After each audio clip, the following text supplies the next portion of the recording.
What does Poppy Playtime Chapter 4 hide behind the scenes in the toy graveyard and prison areas? Chapter 4 drops us down Garchana Banban style into an underground world that takes us closer and closer to ending the Playtime Code nightmare.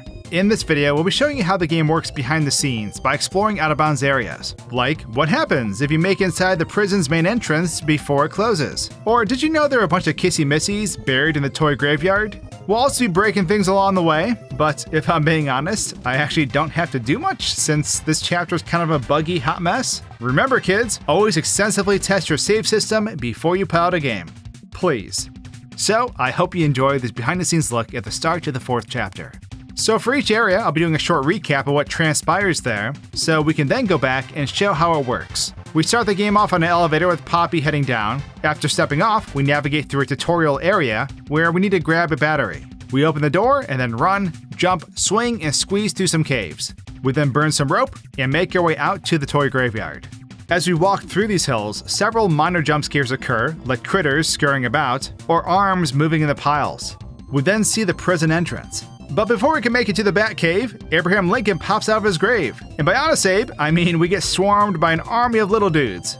A way then opens up on top of this hill, and we make our way through to a loading station. We then move some boxes to witness this furry thing on the toilet, which then lets us solve an electricity puzzle to board this strange trolley train. Let's turn back time now. So going back to the elevator ride.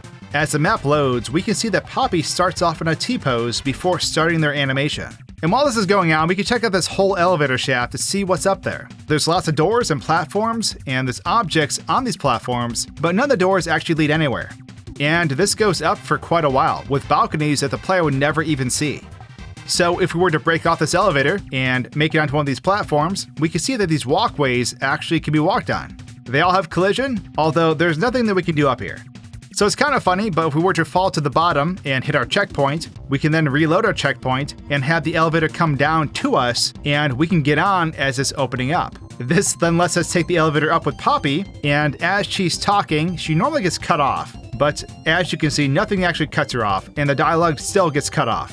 She will then eventually stop her animation and start T-posing as the elevator continues to go up, and then it will all come to a halt. At this point, we're kind of stuck here because of the big invisible walls around the elevator, so yay, we're soft locked. Now, the tutorial area isn't really too exciting. There's kind of nothing here, but there is this sort of tunnel that curves off to the right, which we'll talk about in just a moment. So if we exit this area, we'll eventually make our way to some caves. And in this room off to the left, we can actually look out to see a cave system before us. Now, the way this is pulled off is there isn't actually a cave system there. There's a few rocks in front of us, but there's actually 3 layers of flat images that make up this sort of perspective that we see. So there's a big image in the back, and then we have these like 2 archways that we can kind of look through. And when these are combined, it looks like there's a distant cave.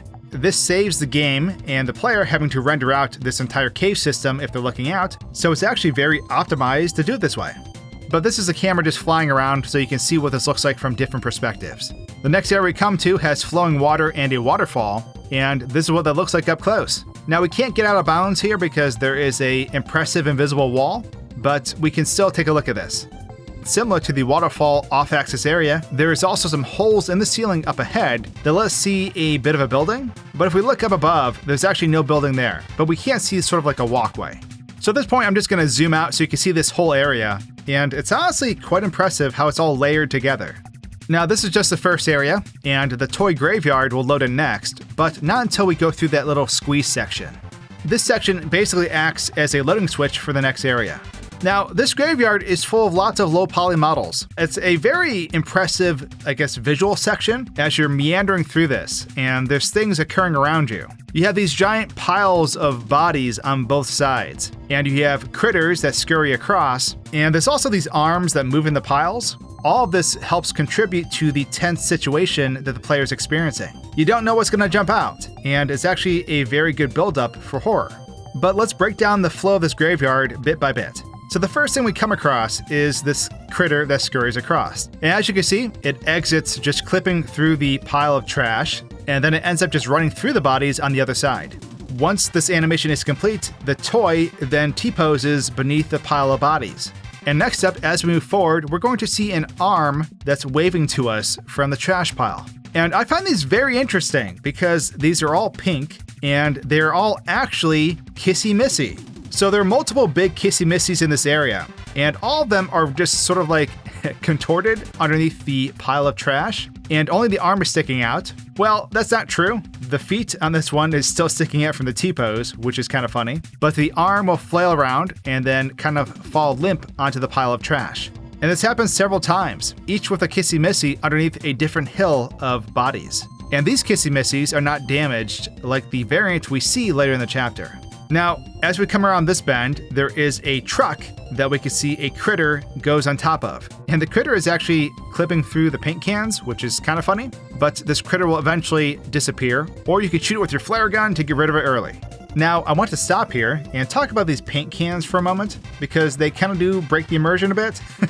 They say prop house on it. Now, you wouldn't normally see these, you'd walk by them, but if you actually look, that is the tag of the creators of the assets. So this is a stock asset, and this is part of their trash asset pack. Now, you'll notice a lot of the asset packs made by Prop House are also found in Poppy Playtime. Just look at the sewers. Do any of these things look familiar? Perhaps you'll find some of these things as you're wandering through the chapters of Poppy Playtime. So moving on from the truck, we now have the prison in front of us. And as we walk up to it, the prison door, of course, shuts. But what would happen if we got inside? Well, first let's take a look. If we go beyond the prison door, we'll see this room full of chairs that have bars and closed off sections all around. Beyond that is a very plain room that has some furniture, and it curves off to the left that goes basically nowhere. It leads out of bounds. Now, if the character was back here, you would see that they are basically stuck behind this giant door in this enclosed area, and there's nothing we can do. There's nothing really fancy about this, except we're safe from the animals outside now, so that's a plus. So when you approach this area, a bunch of toys come to life up above, and they run down the hill and attack you. Now, eventually they will retreat, and if we follow them with the camera, you can see that they sort of just climb up this hill, and then go off to the right and vanish, and they sort of climb on top of each other sometimes, which is pretty funny to watch. However, we are not done with these toys yet, because there's something that can happen with the player's physics. So if the player controller, the character we play as, if it gets overloaded by directional forces, it kind of messes up all the physics. And so we have too many inputs, we can actually shoot off into the sky like a rocket. And if this happens, we can land on top of the pipe here. We can walk around on the pipe, but we can't really go anywhere because the ceiling collider is a bit low. But yeah, there's lots of super jumps in this game, so I'm curious how speedrunners are going to utilize them. But anyways, let's move on. So there is a metal section that ends up opening up on top of this hill, and you can see it moving right here, that allows us to pass after this event takes place. So now we make it into some more caves, and there's nothing interesting right here, except the fact that there's a tunnel to our left we cannot access. We can see a small sliver of this, but if we check out this tunnel, we'll find a floating cylinder that has a default material applied to it. The player cannot normally see this, but I'm not sure why it's here. So now we are in the loading zone for the trolley. So a couple quick things here. All the containers here have the plush interior, even the ones we can't open. Also up above, there is this dead thing in this toilet that gives us a key card. And it's strange because it has a skull and rib cage. It looks like a destroyed Huggy Wuggy or Kissy Missy type monster, maybe an early version. The fact that it has bones is kinda weird. It almost feels inconsistent with the lore up until now, but for some reason a lot of things have bones in this chapter. The teeth are also different than what you would see with Kissy Missy or Huggy Wuggy, as the bottom jaw is the only one that has teeth. The eyeballs of this creature have a reflection of the room assigned to them that you normally cannot really see. And speaking of dead things, we also have these dead guys. These mummified workers are used a lot in this chapter. And we'll see more of these fellas, but here's a close-up. There's also an overlooked floating light here that has nothing attached to it, so that's a thing.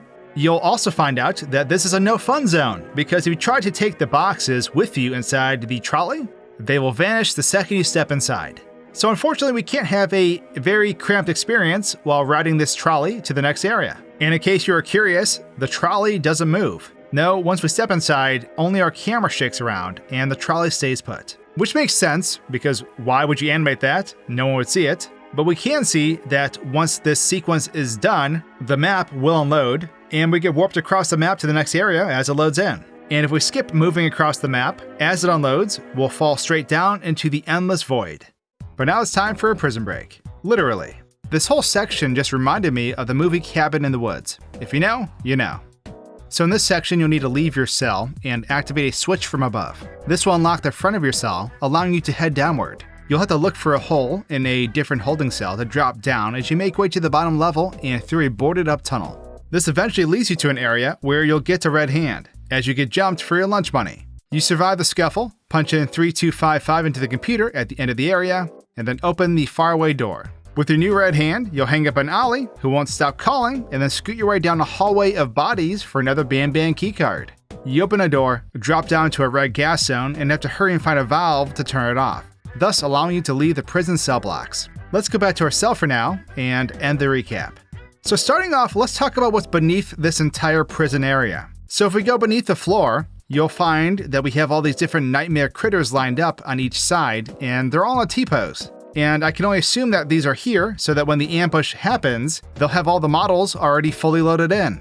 So we can fly through them so you can see them in all their T-pose and glory. But down here is something else as well.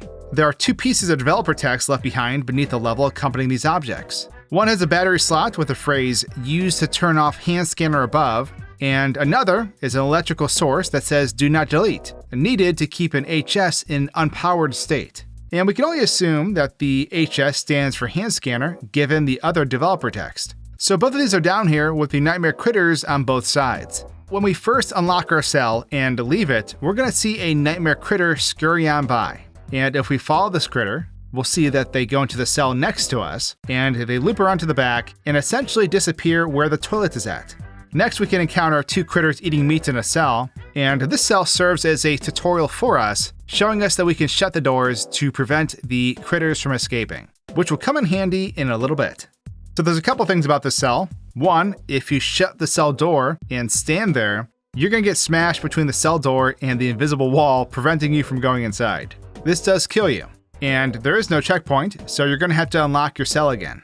Now, I wanted to see what happens when we actually shut this door because these 2 critters stop eating these meat pieces that have bones in them, which is interesting. But they stop eating, they turn around, and it looks like they're about to jump at us, but they don't. So they actually just freeze in place. The one's mouth is sort of clipping through this metal thing, and they just stand there. If we were to go inside the cell while it's shut, we can see that we cannot interact with them in any way, shape, or form. Our hand simply does nothing, and we can just slap them around. So on the bottom level, there are 2 critters that are eating a catnap. This dog day is going to town. But underneath this catnap, beneath the floor, is another version of this catnap that is twitching and bleeding. The one up above that's being eaten does not move though. So I'm not sure exactly why this was swapped out, but you can disintegrate the body up above with your flare gun, so maybe that has something to do with it? I have no idea, but it's there. So when you get the red hand, you of course get ambushed, and you normally have this ambush in this little area here, but we're going to stay in the safety of the room we came out of. And what this does is it causes all of these nightmare critters to pile up on the door, and they start jumping on top of each other. And it's kind of funny because they actually just form this giant wall. Some of them get pushed on top of the door, and it's just this tsunami of stuffed animals. So we can actually just wait this out. However, I wanted to then move my character outside with maximum enemies, and I just let these critters destroy me. So they're constantly hitting me and pushing me back, and it's the mouse one that actually gets the jump scare, as you can see, as it latches onto where my face would be. On this next life, I actually moved behind the cells, where you normally go through that little boarded up tunnel, except the boards were still up. So all the critters piled up against the boards and were trying to get me, but they could not. A mini Huggy showed up this time, and over here, by this pile of bodies, you can see these 3 critters that are kind of stuck and just sort of being a bit glitchy. So when this ambush is over, all these critters just sort of like walk away, like nothing happened. And we can see them walking through the boards right here and actually walking under my character before they unload. Now in this prison area, there is a lemon collectible that is fun to squeeze, and it says lemon in a super cool accent. Now this is something from previous chapters, but you can find it right above here in this prison cell. And there's also another one that can be found out of bounds, like way out of bounds. So it's an easy Easter egg to overlook.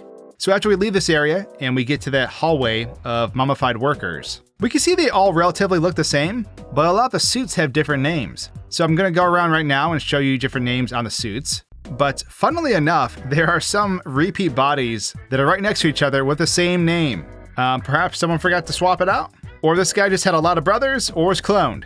Moving on, when we get to the gas challenge in the other prison cell block, we go through this really convenient crawl space. And when you go through it, you can actually watch this happen, but a rock will kind of come out of the back and just fall straight down. And it definitely looks a little hokey, but it does prevent you from going backwards, which is what they intended. But that's what it looks like from a different perspective. Not long after this, we'll be exiting the prison cell area, so let's continue with a recap. You end up punching another code in, which overloads the system and blows out the window in the office you're in. You go through some hallways with jump pads that lead to some vents, and then ultimately stumble into a room with a 2-switch puzzle. Plop some boxes under the doors, and you can clear the puzzle. You step onto a pressure pad, which I assume is designed for big creatures, and a door opens up, allowing you to trap yourself in a room where Yarnaby is revealed, as the monster attacks the window. The doctor makes another appearance as well, of course. We now enter an area where Yarnaby is aggressive. We can see Yarnaby turning a corner as Doey unlocks a gate for us. As we move on into the next room, we must light some boxes on fire to distract the beast while we advance. Doey helps with this too. As we leave, the beast tries to attack us in the vents. This leads us into a room with 2 hallways where Yarnaby will pursue us. We must avoid being seen as we escape into some vents. This ultimately leads us to the first Yarnaby chase, where we outrun the maddened ball of yarn into another vent. With that said, let's rewind back to the hallway with the jump pads. If we take the camera out here, you can see that this place truly looks much different from the outside looking in. Now if we move back inside, we can take a closer look at the lab papers on the floors in some of the rooms and see that they are just copy and pasted paragraphs. Beyond the 2-switch door, the weighted scale we stand on has support beams under it that you can never see.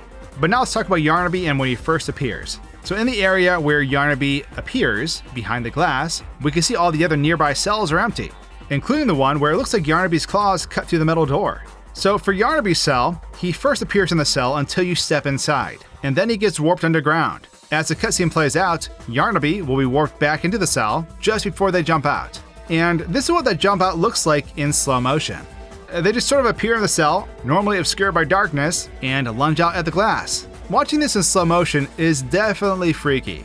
So Yarnaby will then retreat into the side tunnel as he clips through the wall, and then he will sit back here and eventually unload. Now, if we redo this scene, Yarnaby will be placed actually in a different spot before the cycle repeats. So we can find them underground like this, and if we break out of bounds, we can see them, but our hands can't do anything to them. There's also a Doey stored way down here too. In fact, there are several Yarnabys and Doeys stored out of bounds in this area. It's interesting because Doey's default model has him with red sharp teeth, but when he talks to us, we don't see any teeth most of the time. So as we move into the next room, Yarnaby will spawn in, just exiting our sight and climbing into the metal door area. And from another angle, this is what that looks like as we wander in. So the monster straight falls to the floor like a fool. And watching this again, we can see how they vanish underground. Now up above, Doey's hand comes down to unlock the gate. And above the ceiling, we can find Doey in a sideways T-pose, with his one arm just stretching down through the ceiling and unlocking the gate. So next up we have the fire room. And I love this room a lot because a lot of funny stuff happened in here. So first off, I want to see what happened if we got in front of Yarnaby without activating him, and then set the boxes on fire, and then climbed up into the vents. And nothing happens. He stays in his little hole. As you can see, he's peeking out right there. So if we do not light the fire over here, Doey is actually going to do it for us and throw a flare onto it. But Yarnaby in this room does not activate until we go into that crawl space. So there's a little crawl space right before Yarnaby pops out, and that is the trigger for making him jump out. And so we do that, and he jumps out, all majestic-like, and he wanders over to the fire. Now when we grab this handle, Yarnaby is going to start attacking the vent. So this animation is set to repeat indefinitely, but the trigger for disabling Yarnaby in this room is actually a little too big. So if you wander over to this vent, this trigger should be placed at the bottom of the vent, but it stretches high enough so that when you touch it at the top of the vent, Yarnaby will freeze in place. So we can go back into that room, and now Yarnaby is just basically frozen in time, and now will not interact with us. So the jump scare trigger is removed, so we can actually just jump into Yarnaby, and nothing's gonna happen. We can pass through them, we can touch them with our hand. They are a non-threat. So Yarnaby will stay like this until we go back into that same crawl space. So the second we crawl into that crawl space, Yarnaby comes back to life and becomes aggressive once again. However, they don't know we're down here, so we're safe, I guess. And so the reason they deactivate Yarnaby is because he's making a lot of noise and the player's never going to see them again, but it's also because we're going to see Yarnaby again in the vent. So Yarnaby will walk by in this red section that's far away from the vents, but you can see it through the fan. And this is just a little diorama they mocked up to have a vent section you cannot reach.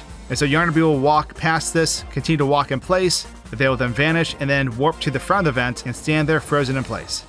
Now this next room is kind of glitchy, and I love it, but I also realize there's a lot of problems with this room. So when we start moving through this room, Yarnaby is going to jump out like the majestic yarn cat that they are, and we can watch that in slow motion right here. But as soon as the player passes him and sneaks on by, he's going to instantly warp to clawing at this fence. And this is weird because you can kind of see him snap into place in normal gameplay if you have your angle just right. But what's strange to me is how glitchy this part is. So Yarnaby is supposed to be destroying this fence, and he'll stay like this until you get near the end of this room. If you go backwards, you can shoot your flare gun at him, and he won't even react, which is kind of odd, because fire is his weakness. But like I said, once you reach the end, things get weird. So Yarnaby will straight up duplicate himself as he falls to the fence. He then shoots off like a rocket out of the room. It doesn't make any sense at all, and it feels kind of incomplete. Like I can sense inspiration taken from Monty's Door Jam and FNAF Ruin, but the end of it all is just so confusing to the player because it normally happens so fast.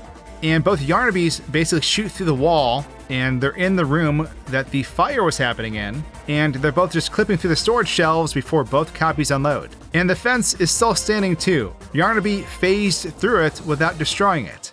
So yeah, maybe that red gas is hitting me harder than I thought. So next up we have that chase, and for some reason, Yarnaby's head gets shrunken as he appears. So up top, Yarnaby's gonna jump out as we turn around. And I think they shrunk his head to prevent it from clipping through the metal covering, or maybe to create the illusion that he was stalking you like a lion. But it's just a bit odd because the rest of his body is clipping through the metal grating above, so it kind of ruins the immersion a bit. However, I will say I love the animations on Yarnaby as he's popping up like a playful kitty, but we can watch his tiny head Yarnaby eventually grows into big boy Yarnaby before the chase starts. And after this chase finishes, when we reach the end, Yarnaby will just sit outside the door as the door gets hit repeatedly. He shrieks, and then he backpedals insanely fast, shooting down this hallway like a rocket before they unload. And after this, we have some vents to go through, and we've come into Doey's domain and the safe haven. And with that, that's everything I found hidden behind the scenes in the toy graveyard and prison areas. I hope you guys enjoyed this video. Subscribe now to see all the other parts of Poppy Playtime Chapter 4 coming out real soon. Thanks for watching, and cheers!